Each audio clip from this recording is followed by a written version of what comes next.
பிஸ்மில்லாஹிர்ரஹ்மானிர்ரஹீம். இஸ்திகாரா துவா. ஹஸ்ரத் ஜாபிர் ரலியல்லாஹு அன்ஹு அவர்கள் அறிவிக்கிறார்கள், நபி ஸல்லல்லாஹு அலைஹி வஸல்லம் அவர்கள் எங்களுக்கு எவ்வாறு குர்ஆனை கற்பித்தார்களோ அவ்வாறே இஸ்திகாரா துவாவையும் கற்பித்தார்கள்.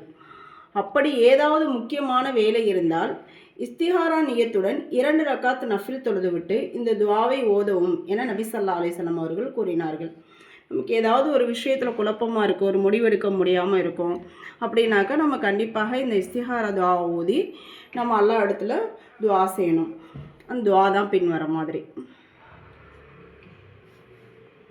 அல்லாஹும்ம இன்னி அஸ்தகீருக பிஇல்மிக வ அஸ்தக்திருக பிகுத்ரதிக வ அஸ்அலுக மின் ஃபضلிகல் அலீம் ஃபஇன்னக தக்திரு வலா அக்திர் وتعلم ولا أعلم وأنت علام الغيوب. اللهم إن كنت تعلم أن هذا الأمر خير لي في ديني ومعاشي وعاقبة أمري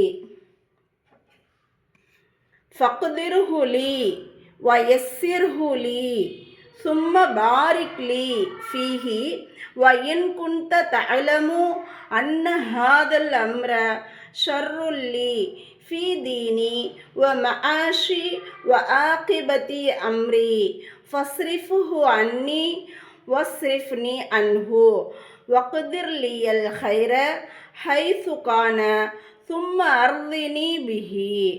யா அல்லாஹ், உன் ஞானத்தை கொண்டு உன்னிடம் ஆலோசனை கோருகிறேன். மேலே உள்ள அந்த துவாவுடைய அந்த அர்த்தங்களை தான் கொடுத்துருக்காங்க.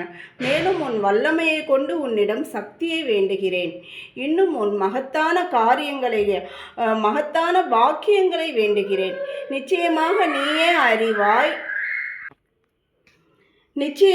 நீயே அறிவாய், எனக்கு ஒன்றும் தெரியாது. நீயே மறைவான விஷயங்கள் அனைத்தையும் நன்கு அறிந்தவன்.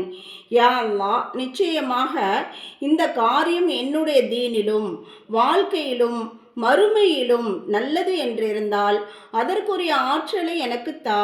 மேலும் அதில் லேசையும் பரக்கத்தையும் எனக்கு தா. இந்த காரியம் என்னுடைய தீனிலும் வாழ்க்கையிலும் மறுமையிலும் கெட்டது என்றிருந்தால் இக்காரியத்திலிருந்து என்னையும் என்னிலிருந்து இக்காரியத்தையும் திருப்பிவிடு. நான் எங்கிருந்தாலும் நல்லதற்குரிய ஆற்றலை தா. பிறகு அதை கொண்டு என்னை பொருந்தி கொள்வாயாக. இந்த துவாவுடைய முழு பொருளும் கொடுத்துட்டாங்க. அடுத்தது இந்த துவாவிலே ஹாதல் அம்ர அப்படின்ற வார்த்தை வரும்போது இங்கே இருக்க பாருங்களேன். இந்த ஹாதல் அம்ர அப்படின்னு வரும்போது நம்ம என்ன காரியமோ அந்த காரியத்தில் ஹைரானதாக ஆகணும்னு சொல்லிட்டு நாம் நியத்து வச்சுக்கணும். தமது நோக்கத்தையும் நாட்டத்தையும் நினைவில் கொள்ளவும். இஸ்திகாரா செய்த பிறகு கனவில் தான் விளக்கம் வர வேண்டும் என்ற அவசியமில்லை. மாறாக தமது உள்ளம் எதன் பக்கம் உறுதியாக சாய்கிறதோ அதையே முடிவாக கொள்ள வேண்டும்.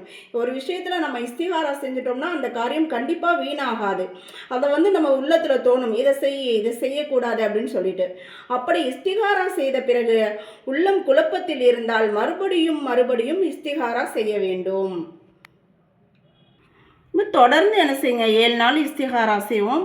அப்போது நமக்கு தெரியல, அப்படி அதாவது நமக்கு எதுவும் தோணல் எதுவும் இல்லைனாலும் கூட நடக்கக்கூடிய காரியத்தை அல்லாஹ் நலவானதாக நமக்கு முடிச்சு கொடுப்பான் இன்ஷா அல்லாஹ்.